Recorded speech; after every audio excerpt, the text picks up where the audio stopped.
and gentlemen, welcome to day 24 of the V.E.D.A Challenge Series, V.E.D.A Vlog every day April, and you notice I've got a guest with me. It's my girlfriend Melanie, and all day I haven't been able to think of a topic to talk about. But we just did finish watching Disney's Wreck-It Ralph. Oh god, it was so cute. Yeah, we're going to talk about it a little bit. I know I'm late to the train on this, but because of our busy work schedules, we really don't have the time to watch movies, even the ones that we have.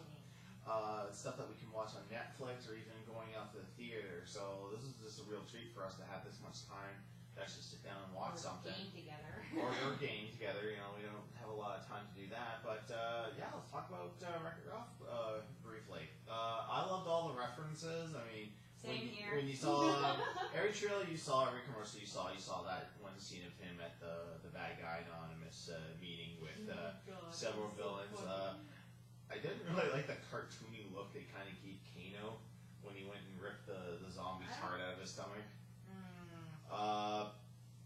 Everything else was fine. Well, no, it's not the fact that it was the zombie design. I was talking about the design of Kano. If that's to be Kano, I mean, it's fairly close to him. Everyone else was pretty faithful in their recreation. I mean, you had Robotnik, you had Bowser, you had M. Bison, Zangief, and a ghost from Pac-Man. Actually, it was being held inside Pac-Man. It was held inside the ghost hut. So after the meeting's done, you see everyone in pixelated form walking around the maze. And Wreck-It Ralph's just like, fuck it, I'm hungry. I'm gonna go get everybody a cherry and go eat that on the way out.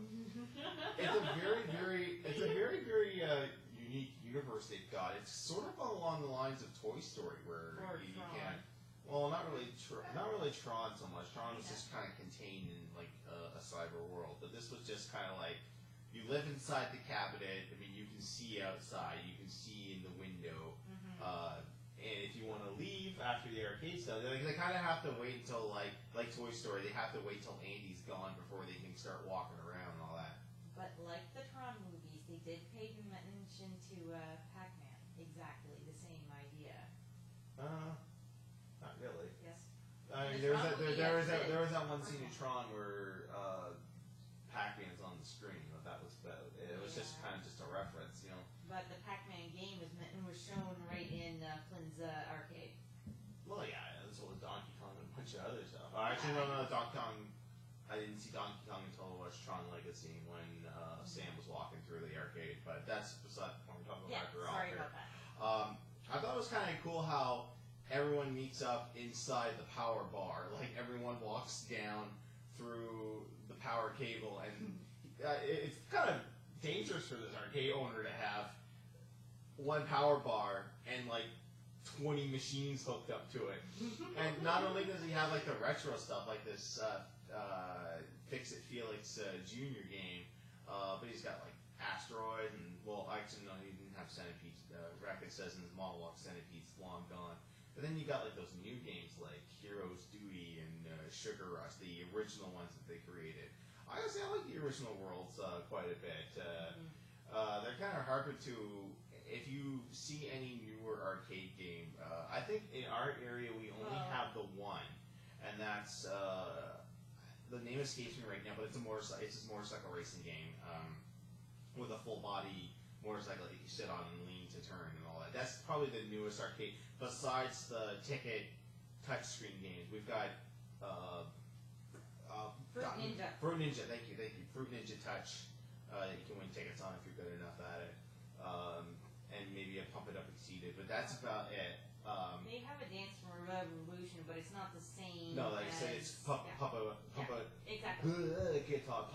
Exceeded. That's the other brand name for it. I don't really know how to talk about it a whole much without spoiling for anyone. I mean, it's been out for over a year now. If you've seen it, you've seen it. If you haven't, you know, you're probably just like us. Behind the scenes part. That would be kind of interesting. That's one of these ones I would actually. Now we just rented it. We don't own it. Actually, we probably should watch the behind the scenes on that. I always watch behind the scenes of anything. Yeah, because I had to wait till to the end credits because I wanted to see all the trademarks that were in there, and man, were there a lot. Because all the references. Let's go down the ones we can think of. Remember when he's in Root Beer's Tapper, and the guy's like, the whole premise is that Ralph doesn't want to be the bad guy, the villain anymore. He wants to be a good guy. He wants to be on his own. So he goes inside Root Beer Tapper, an old midweight game where you're just serving up root beer to patrons. And the guy's like, oh, so check out the Lost and Found. Maybe someone's got a medal there to prove that you're a hero. He pulled out a mushroom. He pulled out an exclamation mark and actually made the Metal Gear Solid alert sound. And I honestly think that the underwear he pulled off may have been. I was gonna say Rygar, but Rygar's probably not. Maybe it's from the Golden Axe guy. Maybe it's from the Tough Man from Golden Axe. You never know. It could be anything. Or Zangief's alternate costume. No, Zangief just had red trunks, so he didn't have that belt around it. God, what else to talk about besides the references? I mean, the story itself, like if they didn't have the other references, like if they didn't have, like Q*bert and Pac-Man, and I think there was three. It was pretty funny. He was walking through the power bar. There was like a little advertisement saying that be careful in your other people's worlds because you're not part of that game. If you die, you don't regenerate. It's permanent game over. And it was even being advertised by Sonic the Hedgehog. Which was even funnier. Yeah, I think the only other time there's reference to Sonic is at the end credits when they jump from world to world. He like runs into Robotnik and loses all of his rings. Which was a good touch. I mean, like honestly, if there wasn't recognizable video game characters, let's say like if the Street Fighter guys weren't in this, or Bowser, or Q*bert, or from any other licensed game that's out there. I mean, they talk about a character who was essentially the central villain, who infected another game because he was getting tired of it. And that was Road Blasters. I was like, wow, Road Blasters, really? That game sucked. Oh man, I can't stand Road Blaster. Even on the NES, it was a really bad game. Anyway. I never played it yet. Don't make me play it. Please don't make me play it. It's not that bad. It's not that bad where it's like, oh my god, it's the worst game ever. It's not like I'm gonna sit you down and make you play. I don't know what I have there for bad games. Not really many. It's God, like, okay. Back on if it didn't have all these, if it was just like its own original video game character, I think it'd still be a solid movie. Yeah. I mean, the references are there just to kind of help out. Too. Oh yeah. He giggled at that. He went through customs and he's like, Lara Croft, name Wreck-It Ralph. He giggled at anything Tomb Raider related. Well, anything I've played. Right. Well, overall, I thought it was a fun movie. It wasn't like super duper funny. There was a few things that made me giggle, but I mean, the movie doesn't have to make me like roll around the floor laughing every single time. It can still be a good movie regardless. It was really nice, and I like the fact that in Sugar Rush, there's this place, the girl Sarah Silverman's character, which by the way I did not find her annoying. I thought she was actually a half decent character. I don't know why maybe they're just hating on Sarah Silverman. I don't know. Anyways, she lives in this giant Diet Coke bottle that's supposed to be a mountain, and it's like covered in Mentos.